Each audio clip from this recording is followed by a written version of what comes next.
Boa noite a todos, sejam todos muito bem-vindos à nossa reunião da segunda-feira do NEP Gisiel.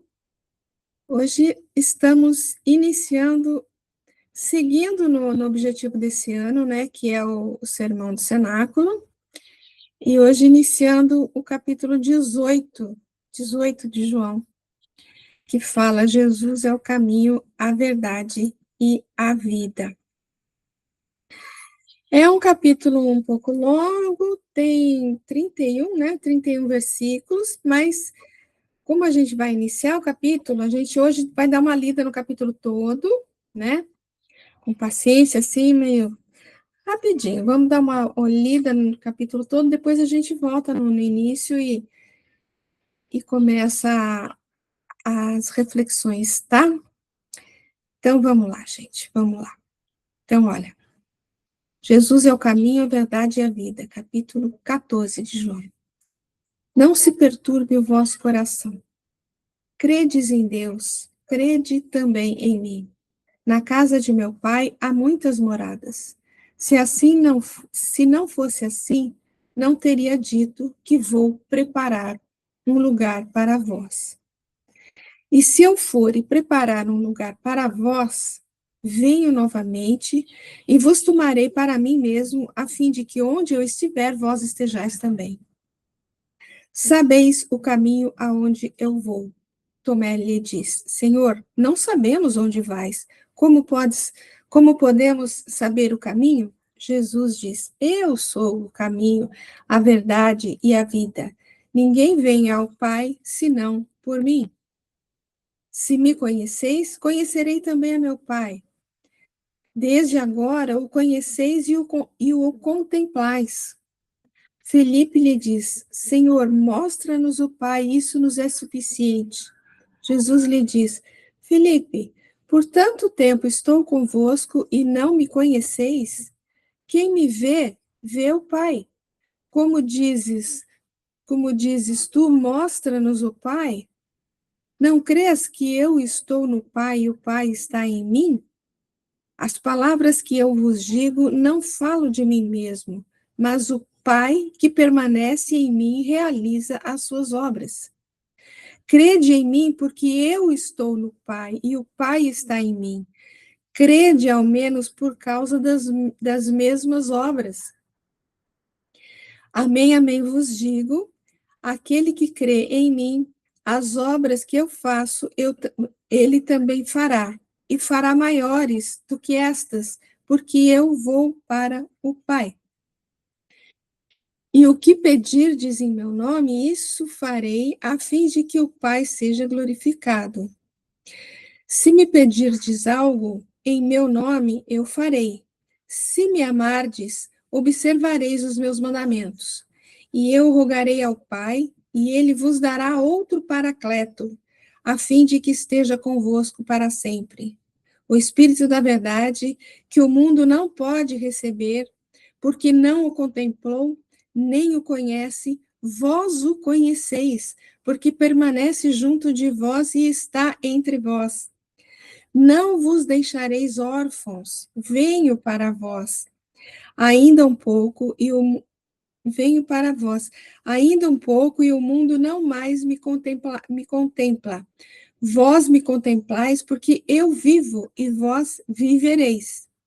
Naquele dia vós sabereis que eu estou em meu Pai, vós estáis em mim e eu em vós. Quem possui os meus mandamentos e os observa, esse é quem me ama. Quem me ama será amado por meu Pai, e eu o amarei e me manifestarei a ele. Judas, não o Iscariotes, lhe diz: Senhor, o que sucede para que estejas prestes a te manifestar a nós e não ao mundo? Em resposta, disse-lhe Jesus: Se alguém me ama, observará a minha palavra. O meu Pai o amará e viverá até ele, e viremos até ele e faremos morada junto a ele. Quem não me ama não observa as minhas palavras. A palavra que ouvis não é minha, mas do Pai que me enviou. Tenho-vos falado essas coisas enquanto permaneço junto de vós, mas o Paracleto, o Espírito Santo, que o Pai enviará em meu nome, este vos ensinará todas as coisas e vos lembrará todas as coisas que vos disse. Deixo-vos a minha paz vos dou. Eu não vos dou como o mundo a dá. Não se perturbe o vosso coração, nem se atemorize. Ouvistes o que eu vos disse. Vou e venho para vós. Se me amasseis, vós teríeis alegrado por eu ir para o Pai, porque o Pai é maior do que eu. E eu vos disse agora, antes que aconteça, para que, quando acontecer, creiais. Não mais falarei muitas coisas convosco, pois está vindo o líder do mundo, e ele não possui nada de mim. Mas, para que o mundo saiba que amo o Pai e que faço assim como o Pai me ordenou, levantai-vos, saiamos daqui. Gente, esse capítulo, vocês perceberam a quantidade de informações, a quantidade de coisa que tem aqui dentro desse capítulo? Quantidade de coisa. Muita coisa. Não é verdade? Primeira questão aqui, só um comentário assim, depois a gente faz as reflexões, né? Primeiro ele fala que não perturbe seu coração, fala das muitas casas de meu pai, fala que vai preparar o lugar, fala da questão que para onde ele vai, os outros não irão, né? Fala, eu sou o caminho, a verdade e a vida, ninguém vem ao Pai senão por mim. E aí a conexão dele com o Pai, né? A questão do pedirdes, se me pedirdes algo em meu nome, eu farei. E aí ele fala do Paracleto, ele fala do Espírito de verdade, fala que voltará, e aí fica vários segmentos religiosos ainda estão esperando ele voltar, assim, voltar em carne e osso, assim, né? E, opa, desculpa, pessoal. E essencialmente o Paracleto, né? O Paracleto que ele vai enviar no nome dele e que vai ensinar isso aqui que eu acho fantástico, né? Que vos lembrará todas as coisas que vos disse.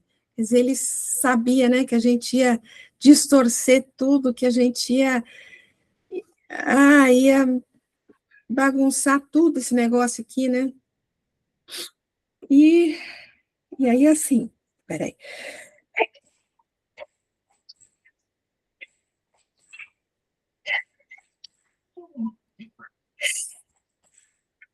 Ai, desculpa, gente. Não dá para segurar. Enfim, gente, é muita coisa que tem nesse capítulo, mas bora começar? Então, não devemos perturbar o nosso coração com essa quantidade. Nós vamos aprender. Com certeza, Sarinha, com certeza. Eu só pus aqui de volta, ó, só o comecinho aqui, né? Para a gente realmente, a gente leu tanta coisa, né? Para a gente se situar, né? Não se perturbe o vosso coração, crede em Deus, crede também em mim. Na casa de meu pai há muitas moradas, se não fosse assim, não teria dito que vou preparar um lugar para vós. Esse também eu acho fantástico, essa coisa de preparar um lugar para vós. Aliás, eu tô para preparar uma palestra com esse título que me pediram. Ai, meu Deus.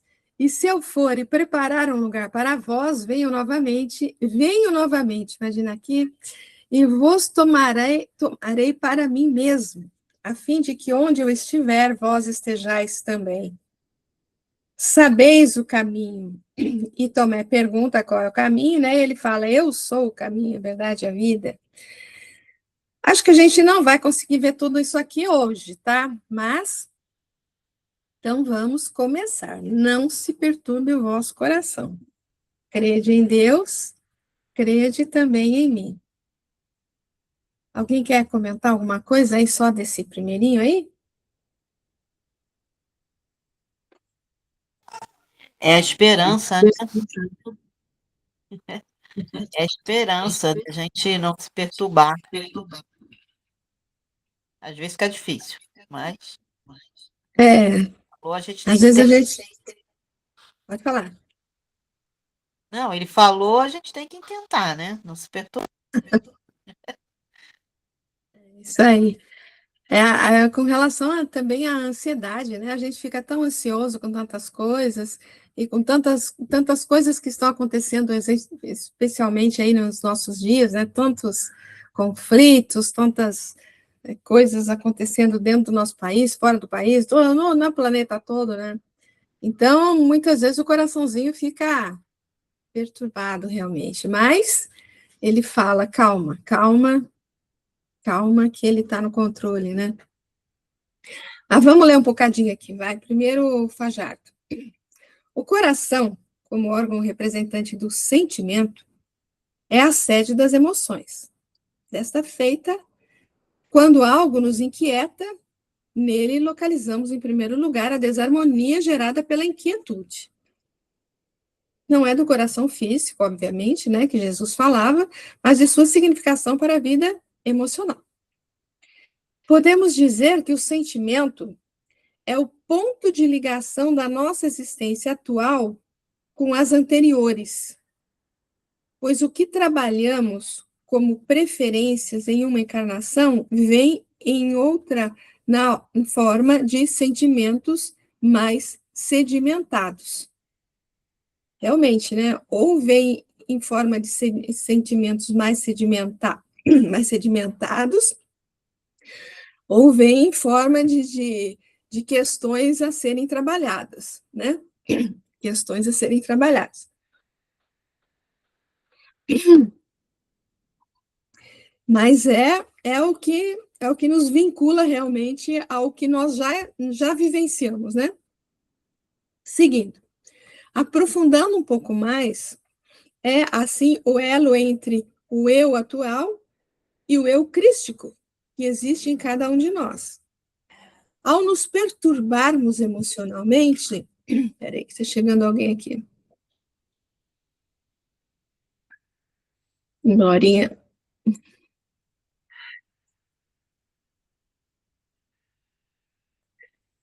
Ao nos perturbarmos emocionalmente, geramos desarmonias graves em nosso ser psíquico.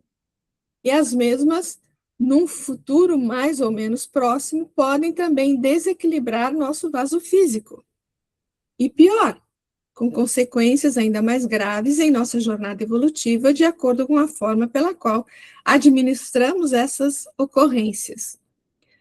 É o que a gente sempre costuma falar, né, com relação às dificuldades que aparecem na nossa vida, né? Uma enfermidade, uma dificuldade financeira, sei lá, um, um, um desajuste aí por conta de um relacionamento, alguma coisa assim, né? A perda de um ente querido, enfim, tantas coisas que podem aparecer aí como se apresentar como dificuldades para a nossa existência e que pode levar a uma perturbação emocional. E é o que a gente sempre fala, dependendo da maneira como a gente enfrenta essas dificuldades, né? A gente tanto pode subir um degrauzinho como continuar. Descer a gente não desce, mas fica patinando ali onde a gente está, né? Fica patinando. E às vezes assumindo alguns débitos posteriores, né? Então, prosseguindo. É esta a preocupação de Jesus para com seus discípulos, buscando assim fortalecê-los na fé, pois a saída inusitada de Judas, a notícia da partida próxima do mestre e da negação de Pedro tinham deixado seus adeptos perturbados e inseguros.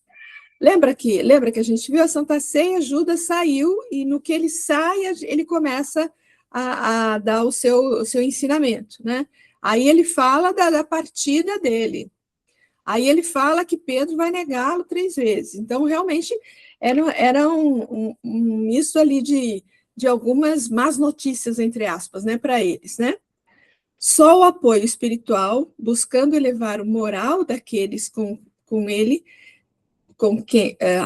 daqueles que com ele estavam, por meio do esclarecimento das questões espirituais, poderia prepará-los para os momentos vindouros. Então, só o apoio realmente, né, espiritual ali dele, né? O mesmo se daria com os discípulos de todas as eras, a todos os que a ele se achegarem com atenção e boa vontade de aprender.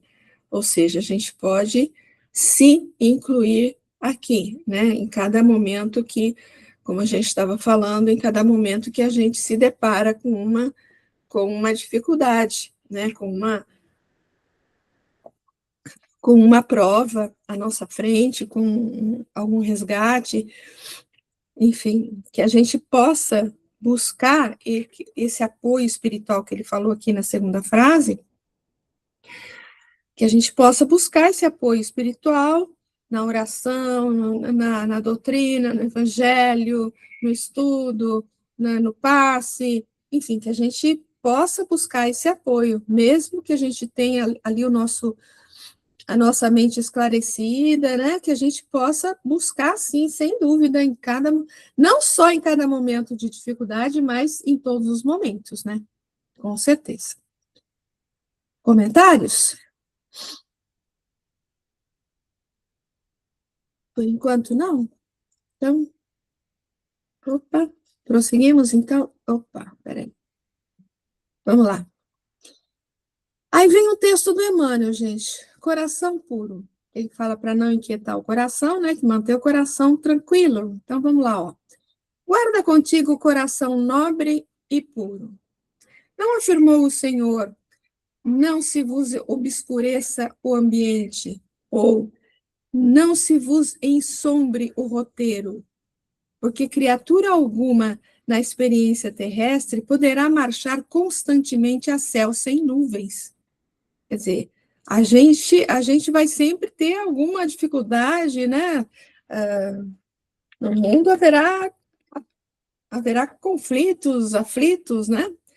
Então, cada berço é início de viagem laboriosa para a alma necessitada de experiência.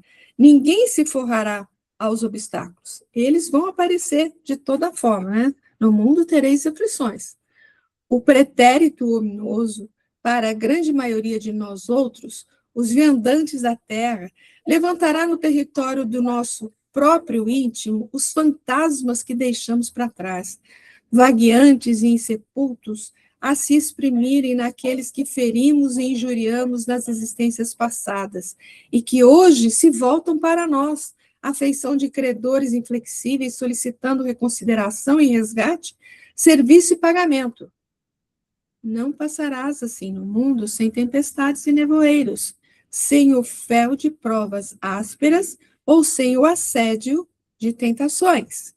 E ele vai colocar diversas situações e a justificativa, a orientação embaixo, né? Olha, buscando o bem, jornadearás, como é justo, entre pedras e abismos, pantanais e espinheiros. Todavia, recomendou-nos o mestre, não se perturbe o vosso coração, porque o coração puro e intimorato é garantia de consciência limpa e reta. E quem dispõe da consciência limpa e reta, vence toda perturbação e toda treva, por trazer em si mesmo a luz irradiante para o caminho. Comentários?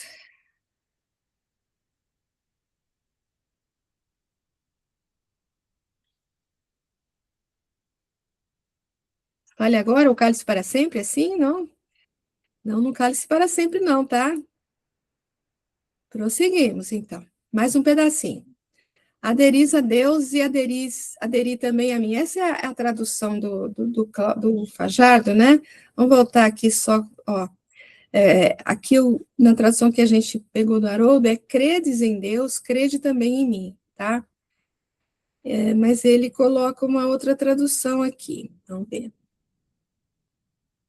Tem se traduzido esse versículo assim: credes em Deus, crede também em mim. Entretanto, o verbo grego pisteuem, sei lá como é que fala isso, gente, expressa um ajustamento maior. É mais do que crer, que, por sua vez, tem um significado um pouco vago. Ele vai na palavra em grego, né, para saber, para ver o sentido. Deste modo, preferimos nesse versículo acompanhar a tradução do André Chourac, que ele cita várias vezes, né, esse Chourac aqui, na qual essa palavra aí tem por significado aderir. Aderir a Deus e também aderir ao Cristo não é simplesmente crer ou acreditar, é ajustar-se à lei natural por meio da vivência do que Jesus ensinou. Ele considera aderir mais do que simplesmente acreditar, né? Por vínculo mais forte, né? Uma coisa mais profunda, né? Isso. Silvinha, você quer falar alguma coisa? Sim, aderir, para mim, Uhum. é ter o verdadeiro vínculo. E o crer é só crer, não é buscar ficar parecido, vamos dizer assim, tá? O aderir é pegar o todo, toda a lição, o ensinamento e introjetar ele. Botar ele, plantar ele dentro do ser. E o crer é só crer, é como eu creio, sei lá, que vai chover daqui a pouco. Agora, aderir é ficar junto. Eu acho que essa tradução me agrada mais do que a outra. Muito bom. Concordo com você, Silvia, realmente, né? A gente vendo isso, aprendendo. Eu nunca tinha parado para analisar assim. Crer é crer. Eu posso. Uma coisa simples, mas o aderir realmente é uma coisa bem mais profunda. É dar o braço, é seguir, é ir em frente, junto. Então, aí vocês me fazem lembrar o estudo que a gente fez na Carta aos Gálatas, quando Paulo fala da questão da fé. Pensar na fé e pensar em crer talvez seja parecido, né? Mas para Paulo, a questão de ter fé era muito mais do que simplesmente acreditar, né? Era acreditar, era aderir, inclusive, né? Aderir não é? Era realmente vivenciar aquilo tudo que eles estavam aprendendo com Jesus, né? Então, aqui eu lembro, assim, daquele sentido que a gente viu lá quando a gente estudou a Carta aos Gálatas, que o Paulo falava toda hora da fé, né? Fatiminha? Eu acho que talvez crer, a gente crê, mas aderir, a gente faz parte daquilo também. Isso. Então, para a gente acreditar, não é só a gente ficar sentado e a coisa acontecer. Aderir é você também lutar para que aquilo aconteça. Não é só acreditar que vai acontecer. Também talvez tenha a nossa parte aí. Né? Isso, muito bom, querida. Vamos continuar mais um pouco aqui para ver o que ele fala mais do aderir aqui. Por isso ele usa, conforme aceitam a maioria dos estudiosos do texto bíblico, o verbo do imperativo, aderis a Deus, e como consequência, aderir também a mim. Pois ele, o Cristo de Deus, é aquele que viveu plenamente a lei do eterno, né? Olha, aderiu completamente à lei do eterno, né? Sendo um com ela, pelo ajustamento e pela unificação que já atingiu com a inteligência cósmica. Quer dizer, ele traduziu aqui na sequência o que vocês estavam falando, exatamente o que vocês estavam falando, né? A questão de realmente um ajustamento completo, assim, né? Quando ele fala ajustamento, unificação. Agora um pedacinho do Wilson Cerqueira aqui, desse versículo, né? Ele coloca um subtítulo aqui, Jesus conforta os discípulos. Aquele que crê em Deus e em Jesus terá, pela dinamização da fé, forças para vencer as dificuldades da vida. Quando ele se lembra em não afligir o vosso coração, não vos perturbe o vosso coração, né? Superando mais facilmente as provas do dia a dia. A fé elimina a dúvida. A fé dinamiza a confiança. A fé equilibra o espírito. A fé reduz a ansiedade, evitando o sofrimento desnecessário. Entretanto, o crer verdadeiramente em Jesus te exigirá assimilar e praticar seus ensinamentos, já que a fé sem obras é morta. Vai de encontro com o que a gente comentou de Paulo lá também, né? Lembra-te da advertência do mestre, não permitindo que o desequilíbrio te tire a paz de espírito. Não guardes mágoas, perdoa. Não ressintas culpa, perdoa-te.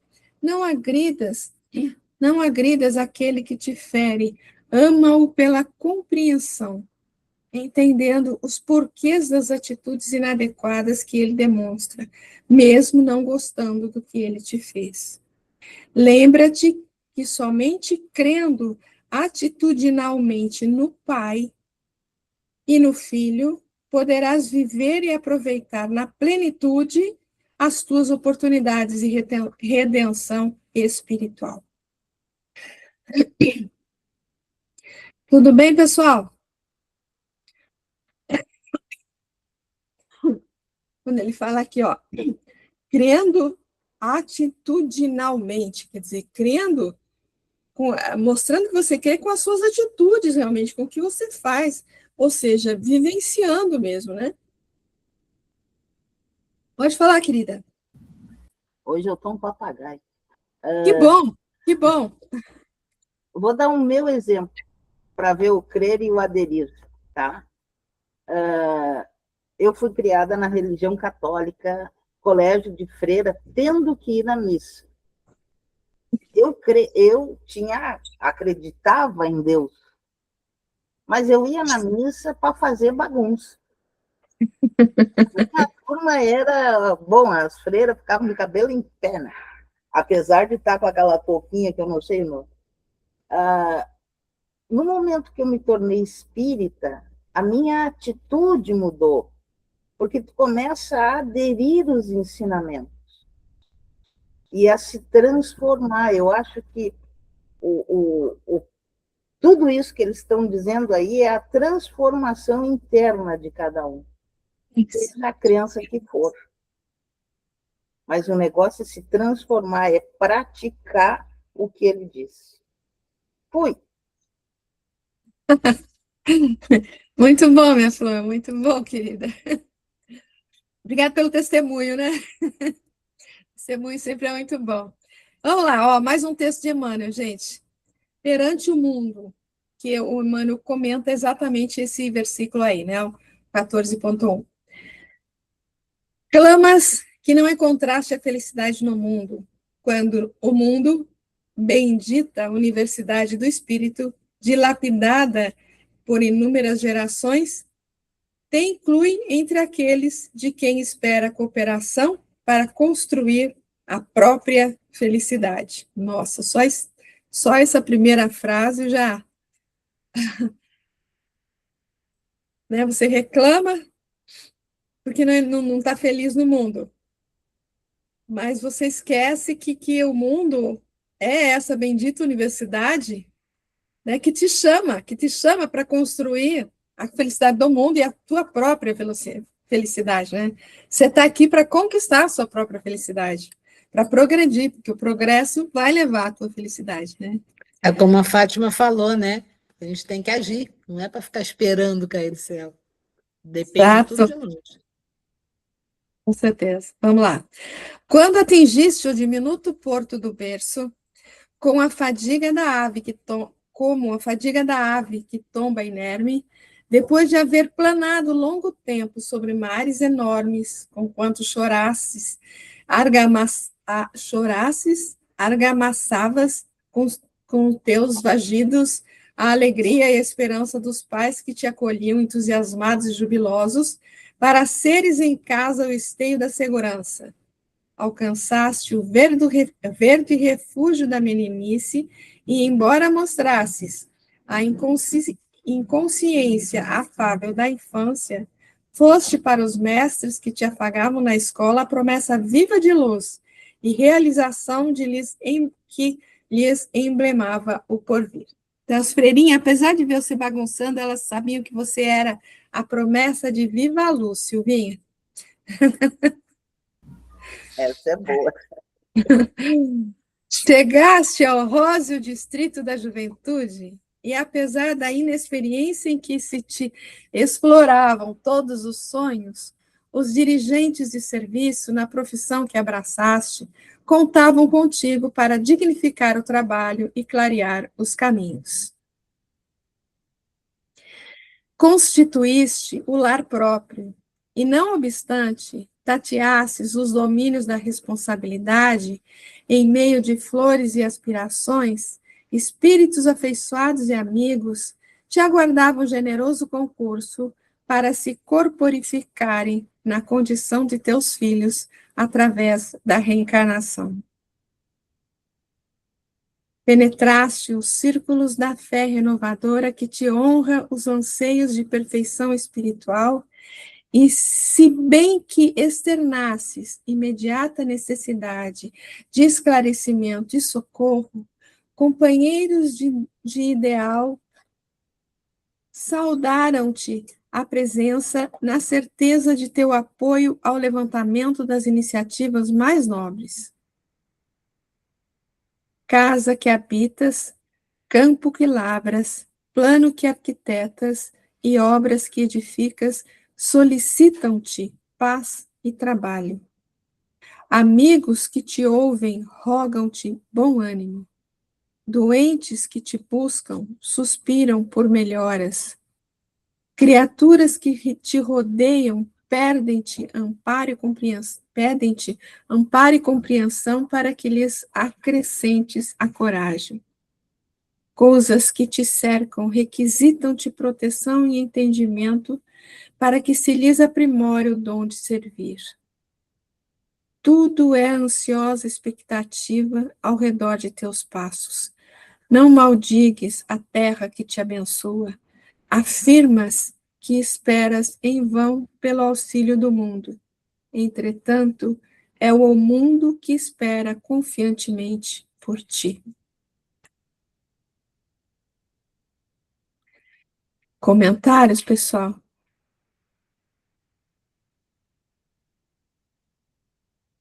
É um texto um tanto, um monte de palavras aí complicadas, mas eu acho que essa primeira frase e lá a última, ela parece que resume a ideia de Emmanuel, né?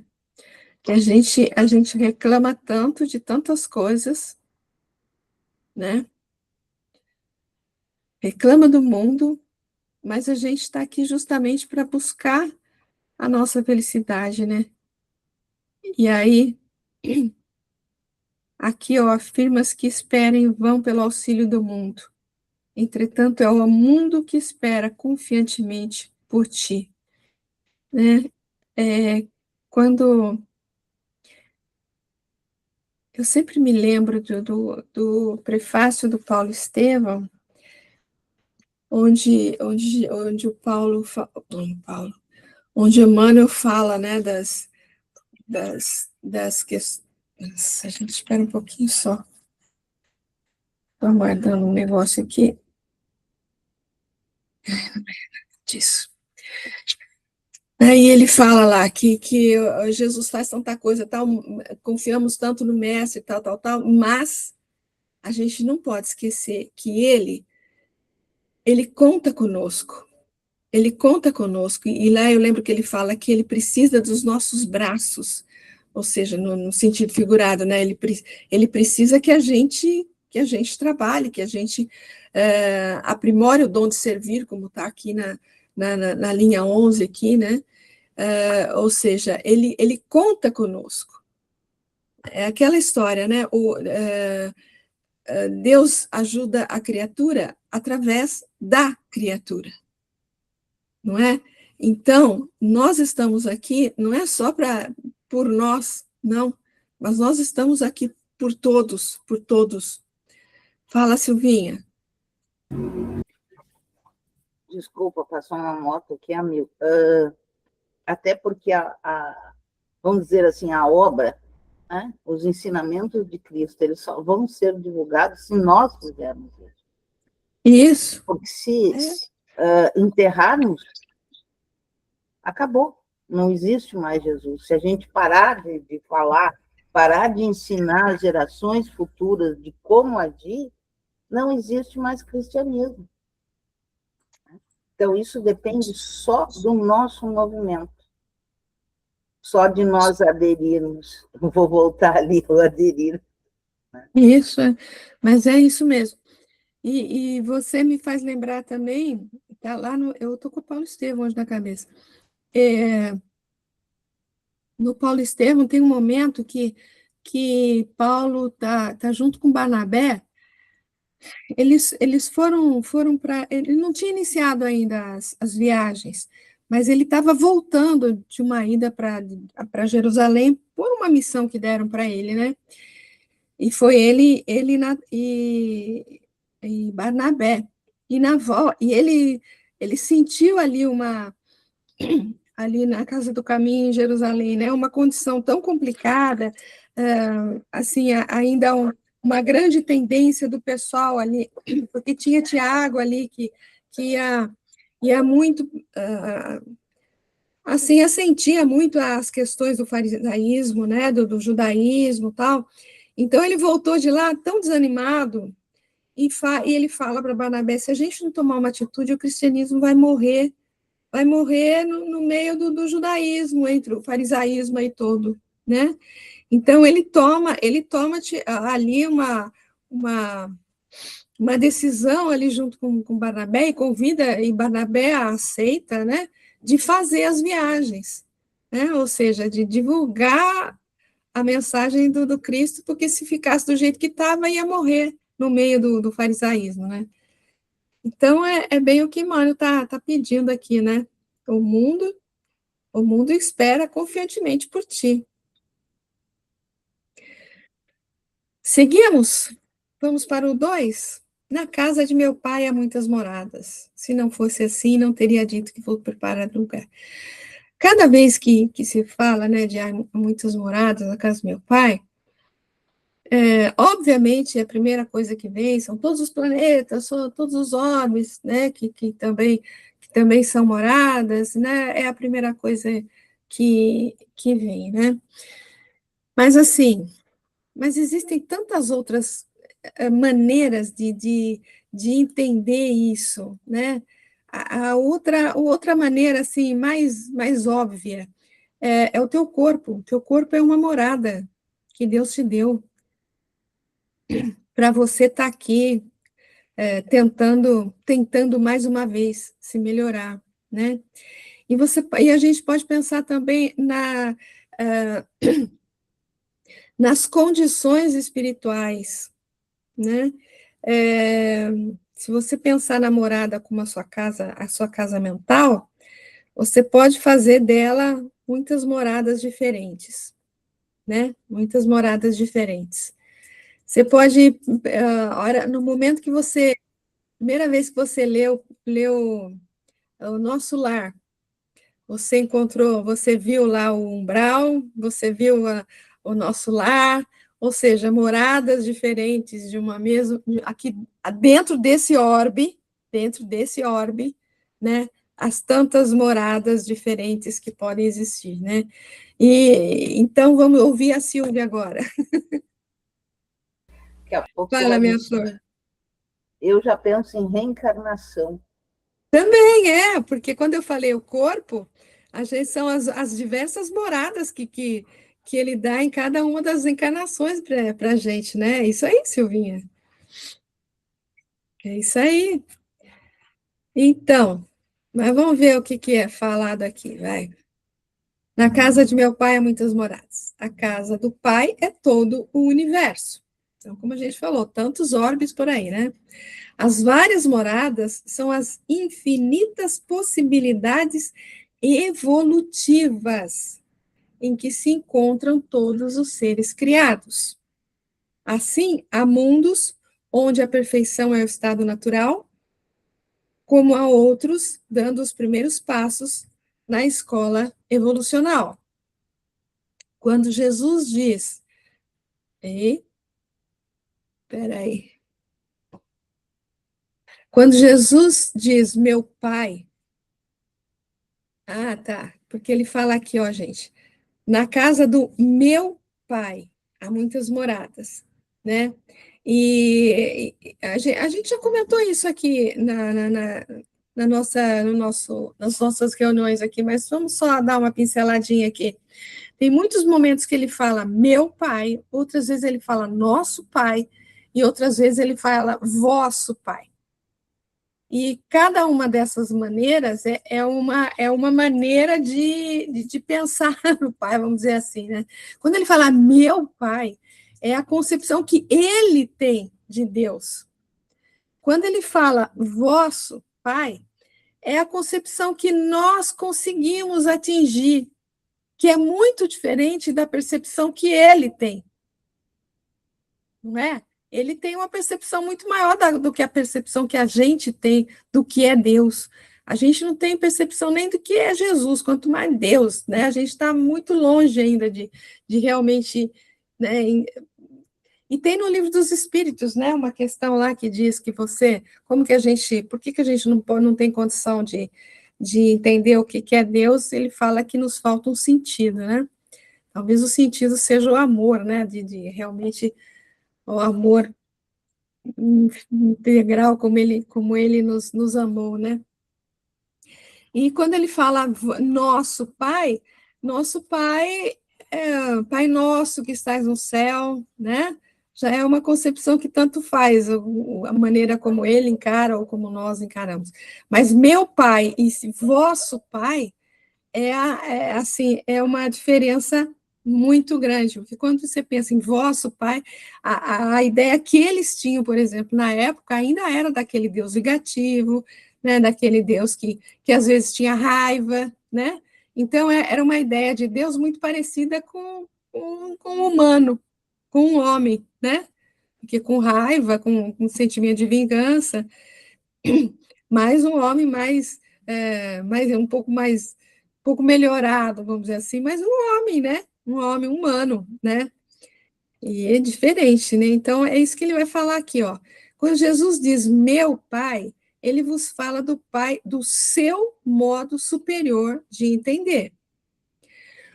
Como ele, Jesus tem maior alcance de compreensão.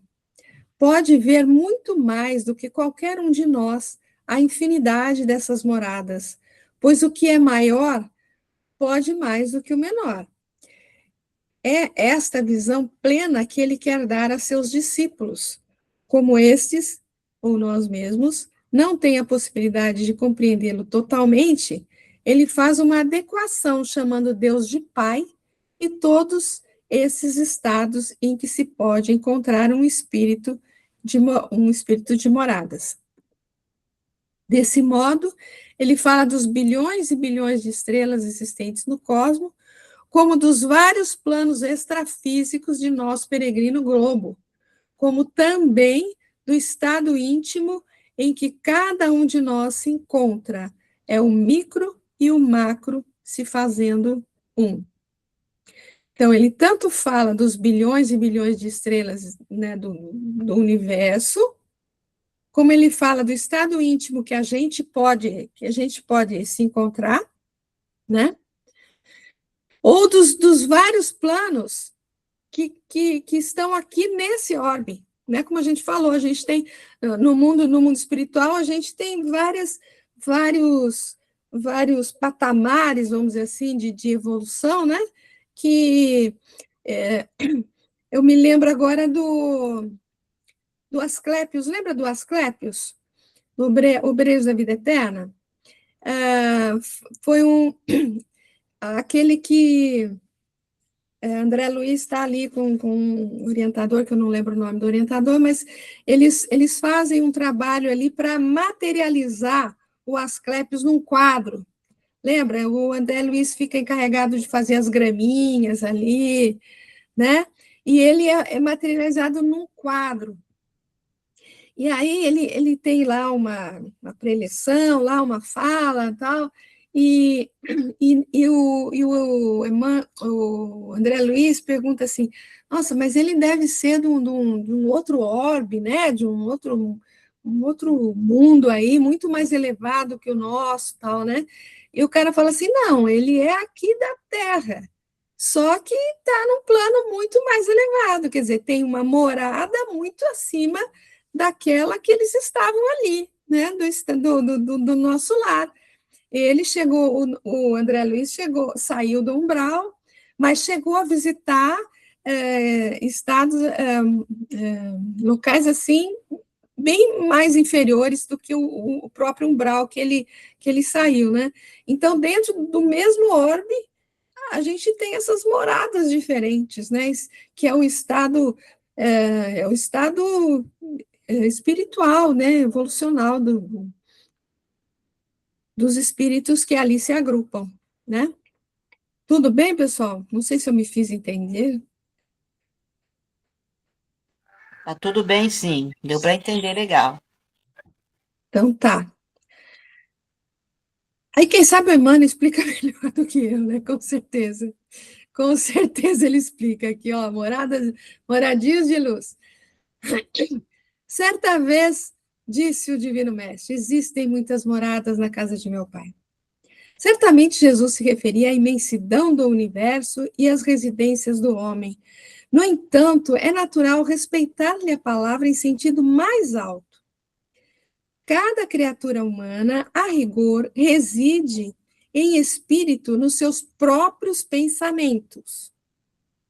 Sem dúvida, encontramos amigos dos mais diversos matizes em toda parte, desde os palácios e mansões aos barracos e choças em que as criaturas partilham da riqueza e da penúria conhecidas no mundo.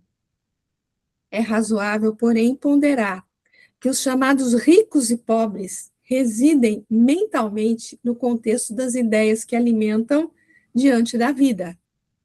Vemos os portadores de patrimônios de ordem superior mantendo-se nas edificações cujas linhas e particularidades lhes revelam a altura social e as prendas do reconforto. E notamos a multiplicidade das provações dos que se acham retidos nas mais atribuladas condições da existência. Temos os irmãos que se vestem na estameia da pobreza material e aqueles outros que se julgam triunfadores nos ápices da cultura e da fortuna de que são detentores. Se alguns se regozijam com a posse transitória do ouro, muitos gemem sob o peso de tarefas sacrificiais. Lamentamos o ressentimento de numerosos companheiros segregados com privações e necessidades, embora as muitas exceções existentes no assunto, e igualmente lastimamos a indiferença de muitos amigos ante o sofrimento das vítimas da penúria da vida material, como se essa penúria não existisse, reclamando de nossa parte essa ou aquela migalha de nosso socorro e solidariedade. Encontramos, pois, cada pessoa morando na casa mental dos pensamentos que irradia. Na criação do Supremo Pai, existem muitas moradas e compete-nos agir e servir para que todos os moradores se unam na compreensão e no entendimento, para que a Terra não mais possua gaiolas de egoísmo e cárceres de ódio, a impedirem nos caminhos da evolução a nossa integração na vitória da paz e do amor. Cumpre-nos, assim, reconhecer que todo espírito mora no que pensa e se classifica pelo que faz. Nesse critério, peçamos a Jesus, cujos ensinamentos constituem verdadeira moradia de luz espiritual, nos acolha, a fim de que saibamos ser discípulos fiéis dele, nosso Mestre e Senhor, em todos os tópicos da vida, para que a nossa mente brilhe por moradia luminosa, agora e sempre. Comentários?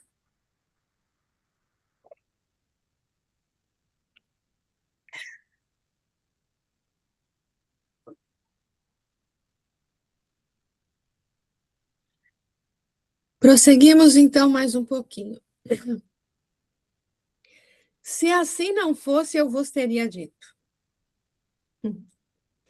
A missão maior de Jesus, que ele fala assim, não estou mentindo, gente, presta atenção no que eu estou falando. A missão maior de Jesus é de educar.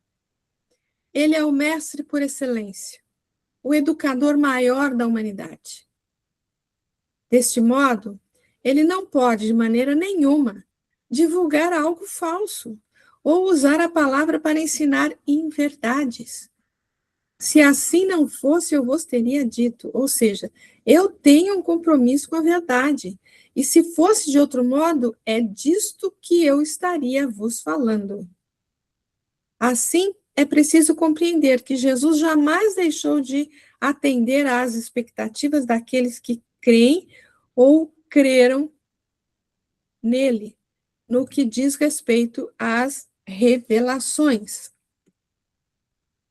Se ainda não vemos em suas palavras toda a verdade universal, é porque nem sempre as compreendemos como deveríamos. Isto é, falta-nos a envergadura espiritual para entendê-lo em espírito e verdade. Gente, essa frase aqui vem fortalecer a história do não perturbe o vosso coração, né? Porque se a gente tivesse realmente acreditasse dessa maneira aqui, né? Se a gente tivesse aí se a gente realmente compreendesse todo o ensino dele, toda a fala dele, a gente não ia ficar ansioso, perturbado, desesperado com nada que aparece na nossa frente, né? A gente ia prosseguir com serenidade em todos os momentos, né? A gente vai chegar nesse ponto, mas a gente está, como a gente sempre fala, né? A gente está a caminho, está aprendendo. O próprio Kardec já dizia, se o Cristo não pôde desenvolver o seu ensino de maneira completa, é porque faltavam aos homens conhecimentos que eles só poderiam adquirir com o tempo, e sem os quais não o compreenderiam. Há muitas coisas que teriam parecido absurdas no estado dos conhecimentos de então. Tanta coisa que tanta gente já não entendeu o que ele falou, né? Imagina se ele começasse a falar de perispírito, de magnetismo, sei lá. Completar o seu ensino deve entender-se no sentido de explicar e desenvolver, não no de ajuntar-lhe verdades novas, porque tudo nele se encontra em estado de germen, faltando-lhe só a chave para se aprender o sentido das palavras. Isso está na Gênese. Portanto, a lei da evolução, conforme ensinam os espíritos na codificação espírita, em harmonia com o que ensinou Jesus em seu evangelho, é um desdobramento da lei maior da vida. Se assim não fosse, ele nos teria dito.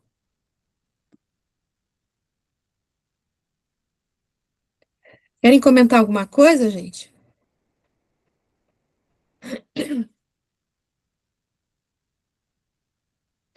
Pois vou preparar-vos um lugar. Esse dizer do Senhor é daqueles que, por terem sido mal compreendidos, gerou a ilusão de um reino localizado geograficamente em algum lugar no espaço. É preciso aprofundar o ensinamento, tirar o sentido espiritual das palavras do mestre. A verdade, na maioria das vezes, está no que não se vê. Neste plano em que vivemos, onde existe uma desarmonia aparente, há lugares em que existe paz, outros em que vige a guerra, uns onde predomina o ódio, outros o amor. Assim, na atualidade de nosso entendimento, é possível situar o céu em algum lugar do espaço, do mesmo modo que existem mundos felizes e outros infelizes. Porém, a conquista definitiva do céu é conquista íntima, e cada um de nós a realizará por si mesmo. Quando tal conquista estiver efetivada em nós mesmos, onde quer que estejamos, ela estará conosco. Para muitos, a terra é um vale de sombras. Para Jesus, ela foi sempre um ambiente de harmonia com o Criador, pois ele está num estado maior de espiritualidade, sempre equilibrado com a verdade universal. Então, essa coisa aqui, né, me faz lembrar o seguinte, né? A gente está no momento de transição, a gente, quantas vezes foi ouvido, né? Os tempos estão chegados, né? E mundo de regeneração, né? E ao mesmo tempo, a Terra está nessa confusão aqui que a gente está vendo, né? Mas a gente pode, como ele falou aqui, tem lugares que é de ódio, tem lugares que é de felicidade. Então, existem muitos espíritos que estão aqui que a gente pode considerar que eles estão ainda no mundo primitivo. Mas tem muitos espíritos aqui que já estão no mundo de regeneração.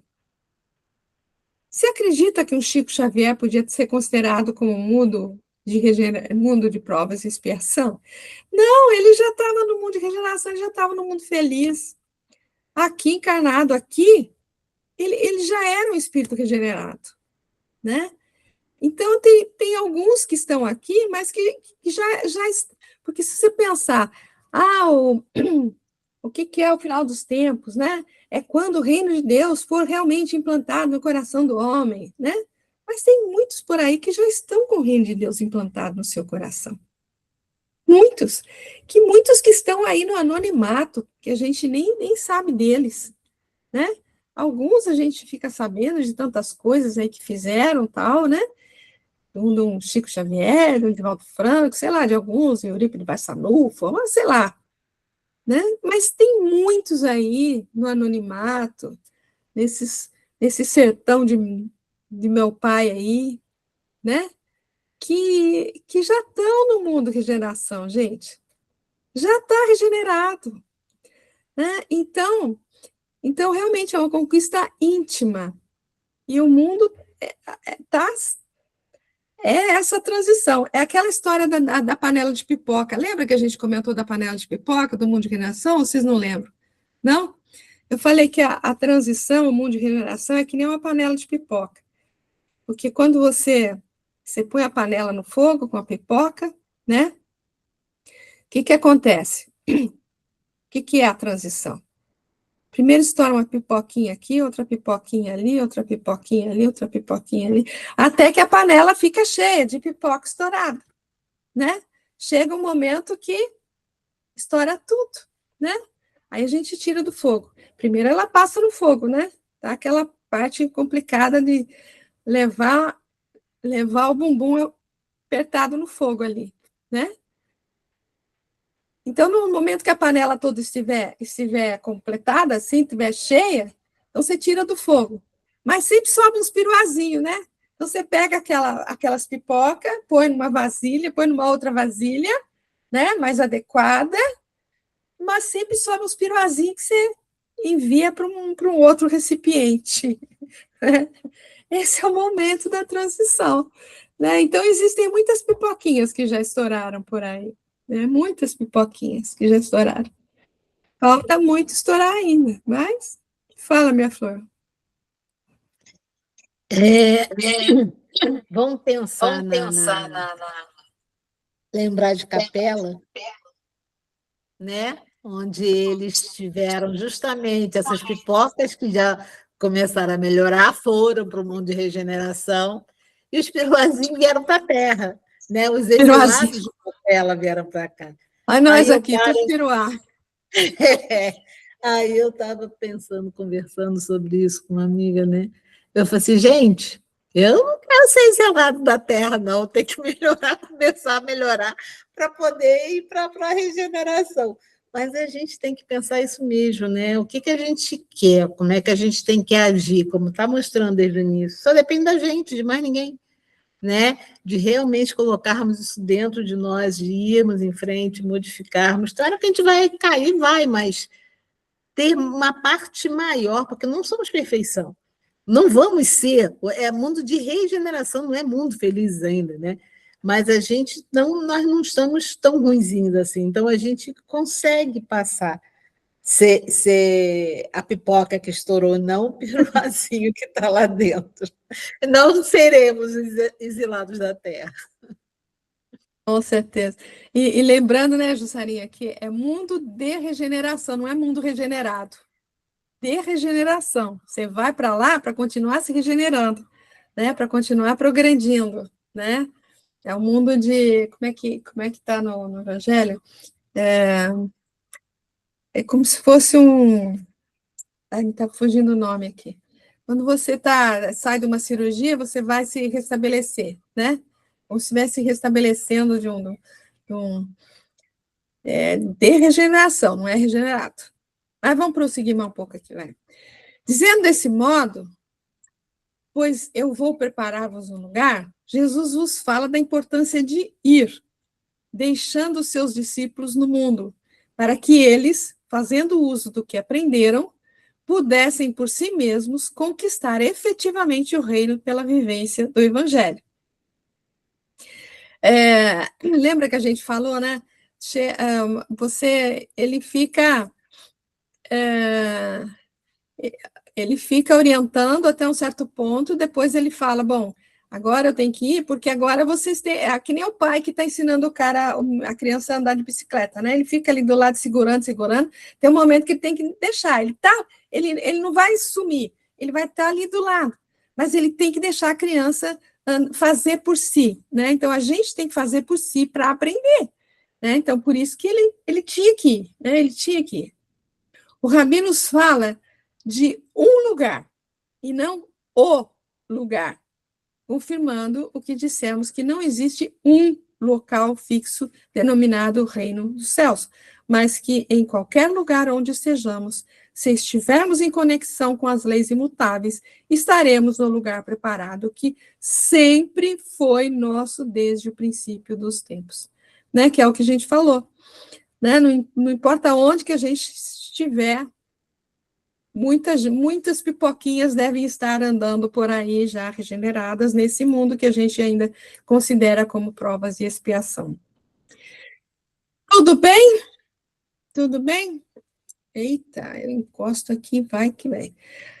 Aí um texto de Emmanuel, gente, ó, vou preparar-vos o lugar, ele comenta. O título é Tenhamos Fé. Sabia o mestre que até a construção do reino divino na Terra, quantos o acompanhassem viveriam na condição de desajustados, trabalhando no progresso de todas as criaturas, todavia sem lugar adequado aos sublimes ideais que entesouram. Efetivamente, o cristão leal em toda parte raramente recebe o respeito que lhe é devido. Por destoar quase sempre da coletividade, ainda não completamente cristianizada, sofre a descaridosa opinião de muitos. Se exercita a humildade, é tido a conta de covarde. Se adota a vida simples, é acusado pelo delito de relaxamento. Se busca ser bondoso, é caracterizado por tolo. Se administra dignamente, é julgado orgulhoso. Se obedece quanto é justo, é considerado servil. Se usa a tolerância, é visto por incompetente. Se mobiliza a energia, é conhecido por cruel. Se trabalha devotado, é interpretado por vaidoso. se procura melhorar-se, assumindo responsabilidades no esforço intensivo das boas obras ou das preleções consoladoras, é indicado por fingido. Se tenta ajudar ao próximo, abeirando-se da multidão, com os seus gestos de bondade espontânea, muitas vezes é taxado de personalista e oportunista, atento aos interesses próprios. Apesar de semelhantes conflitos, porém, prossigamos agindo e servindo em nome do Senhor, reconhecendo que o domicílio de seus seguidores não se ergue sobre o chão do mundo. Prometeu Jesus que lhes prepararia lugar na vida mais alta. Continuemos, pois, trabalhando com duplicado fervor na sementeira do bem, à maneira de servidores provisoriamente distanciados do verdadeiro lar. Há muitas moradas na casa de meu Pai, e o Cristo segue servindo adiante de nós. Tenhamos fé. Comentários?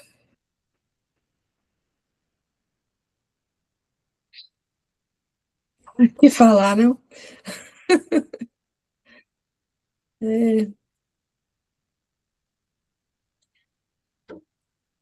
Eu acho que essa questão da perseguição, da gente ainda ouvir certas ironias, ouvir, né, algumas questões assim, eu acho que tem diminuído ao longo do tempo, né? Eu acho que tem. Eu acho que há algum tempo atrás, você falar, não, tem que ir no centro. E todo mundo ia rir, sei lá. Agora não, né? Agora já é. Então, tenhamos fé, como ele está aqui, porque as coisas estão melhorando. Muita gente fica tão ansioso dizendo que não, né? Que o mundo está cada vez pior. Mas a gente tem que ter fé que o mundo não está pior, não. O mundo está melhor. O mundo está melhor e a gente tem que, como a gente falou no começo, aderir a ele para que a gente não fique com o nosso coração perturbado, né? Que vai depender sempre das nossas energias, os nossos pensamentos. Se a gente ficar sempre colocando, não, nossa, o mundo está pior do que estava, nossa, isso, aquilo, não. Não dá, tudo bem, está acontecendo isso lá, longe, reza. É a tua parte, faz uma prece, faça o seu trabalho. Qual é o seu trabalho? É pensar no bem e não ficar junto, né, nessa energia de está tudo perdido, nada está certo, o mundo está acabando mesmo, vai acabar tudo. Não, a gente procurar realmente seguir em frente como Cristo nos ensinou e sempre com fé, né? Tendo a confiança, como você falou no início, não é fé simplesmente, a gente tem que aderir, a gente tem que estar junto com ele, né? Para poder, aí sim, vamos mudando essa ambiência que tem ao nosso entorno, com esses pensamentos negativos. Realmente, essa questão de que o mundo tá cada vez pior, né? Não está cada vez pior, né? Porque tem tanta. A gente tem mais divulgado todas essas coisas horríveis que acontecem, né? O que dá ibope, como o pessoal fala, é desgraça. É desgraça, né? Mas os caras que ficam, que trabalham lá, ajudando um monte de gente lá, pouca divulgação a gente tem, não é? Então, a gente tem que ter fé que a coisa está melhor, sim. Está bagunçado, mas está melhor. Está melhor. Tem mais um do Emmanuel aqui, ó. Domicílios espirituais. Nós estamos falando das moradas da casa do meu pai, né? Então, assevera-nos o Senhor nas bênçãos da Boa Nova, muitas moradas na casa do meu pai. Entretanto, viverás naquela que houveres erguido para ti mesmo. Olha aí, de novo, né? Depende de nós, né? Depende de nós. Vou ler de novo. Entretanto, viverás naquela que houveres erguido para ti mesmo, segundo o ensinamento do próprio Mestre, que manda conferir a cada um de acordo com as próprias obras. Repara, pois, como te situas no campo do mundo, compreendendo que o teu sentimento é a força a impelir-te para os círculos superiores e para as esferas inferiores, onde tecerás teu ninho. Então, você vai para os círculos superiores ou para as inferiores, dependendo dos sentimentos que você está nutrindo. Não te valhas assim da palavra para menosprezar as tarefas dos teus irmãos, nem para reprovar as aflições que vergaçam a terra. Não te aproveites do conhecimento para condenar ou para destruir, nem procures nas mãos do Cristo o martelo com que derribes desapiedados domicílios alheios. Não exibas a virtude nos gestos exteriores, porque a víbora da vaidade pode ferir-te quando suponhas colher as flores de imaginária vitória. E nem desejes a frente avançada no combate da purificação, com o desprestígio e a derrocada dos outros, porque é possível o teu apressado recuo para retificar decisões. Lembremo-nos de que não há céu para quem não edificou o paraíso em si mesmo, e aprendamos, sobretudo, a sentir com o amor, a fim de que o amor nos eduque para a extinção das trevas. Os perversos moram nos fojos do crime, e os criminosos esbarram sempre nas furnas de tardio arrependimento. Aqueles que abusam dos recursos divinos que o Senhor lhes empresta, ou seja, os corruptos, né, estagiam nos desvãos do desequilíbrio e os desequilibrados se detendo-se, por fim, no abismo da enfermidade. Os desertores da luz jazem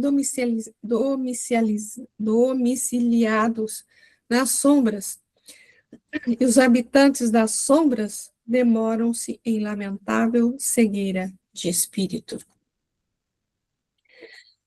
As almas cristalizadas na crueldade estacionam nas enxovias do orgulho e do egoísmo, e os devotos do egoísmo e do orgulho acabam despertando nos despenhadeiros da morte. Observa desse modo a natureza do teu campo íntimo e acautela-te para o futuro, porque, sem dúvida, há inúmeras moradas no universo infinito, mas viverás escravo ou senhor no templo do bem ou no cárcere do mal que tiveres escolhido para a tua residência nos caminhos da vida eterna.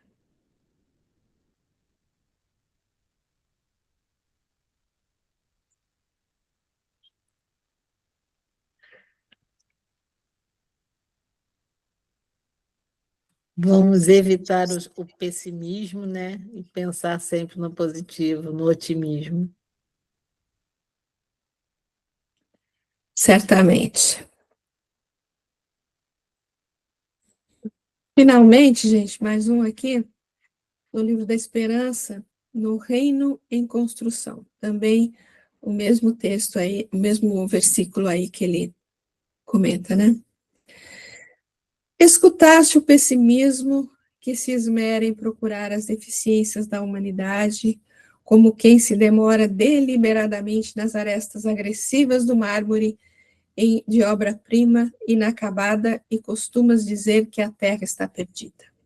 É o que a gente estava comentando, né? Todo mundo acha que está tudo perdido. Está cada vez pior. É interessante que ele coloca assim, nas arestas agressivas do mármore de obra-prima inacabada. Observa, porém, as multidões que se esforçam silenciosamente pela santificação do porvir. E aí ele vai contrapondo aqui várias situações, né?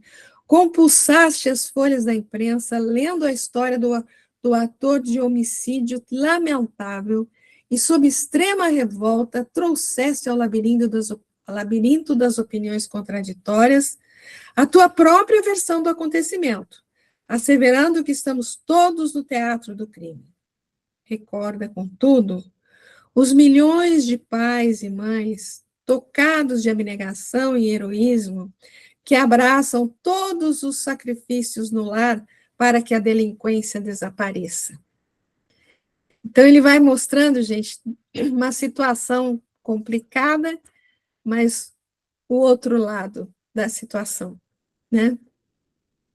Conheceis jovens que se transfiaram na leviandade, desvairando-se em golpes de selvageria e loucura, e examinando acremente determinados sucessos que devem estar catalogados na patologia da mente, admites que a juventude moderna se encontra em adiantado processo de desagregação do caráter.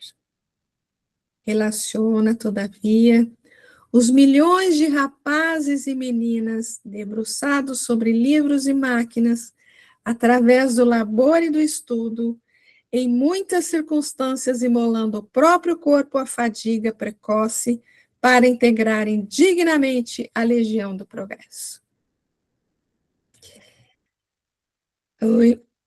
Sabes que há companheiros habituados aos prazeres noturnos, e ao vê-los comprando o próprio desgaste a preço de ouro, acreditas que toda a comunidade humana jaz entregue à demência e ao desperdício. Reflete, entretanto, nos milhões de cérebros e braços que atravessam a noite no recinto das fábricas e junto dos linotipos, em hospitais e escritórios, nas atividades da limpeza e da vigilância, de modo a que a produção e a cultura, a saúde e a tranquilidade do povo sejam asseguradas. Marcaste o homem afortunado que enriqueceu mãos e bolsos na sua velhice, e esposas a convicção de que todas as pessoas abastadas são modelos completos de avareza e crueldade. Considera, no entanto, os milhões de tarefeiros do serviço e da beneficência que diariamente colocam o dinheiro em circulação a fim de que os homens conheçam a honra de trabalhar e a alegria de viver. Não condenes a terra pelo desequilíbrio de alguns. Medita em todos os que se encontram suando e sofrendo, lutando e amando no levantamento do futuro melhor, e reconhecerás que o divino construtor do reino de Deus no mundo está esperando também por ti. Gente, nós paramos por aqui por hoje, mas esse último texto de Emmanuel eu achei fantástico, acho que ele resume tudo que a gente falou, porque quantos falam, né? Quantos falam que o mundo está perdido, que o mundo está perdido, e só vê o lado ruim da coisa. Não, não, não, não. Né? Tem muita coisa boa acontecendo, tem muita gente trabalhando para a construção desse reino, tem muita gente trabalhando assim dignamente, né, com sacrifício, e muitos movimentos assim de, vamos dizer assim, de exaltação do Criador, que estão aparecendo por aí, que a gente está vendo movimentos grandiosos, né? Que seja qual for o segmento religioso, não importa, o que importa é que está exaltando o Pai, né? E então é nisso que a gente tem que se ater, é nisso que a gente tem que construir a nossa moradia interna, né? E é por aí por hoje, pessoal. Algum comentário aí?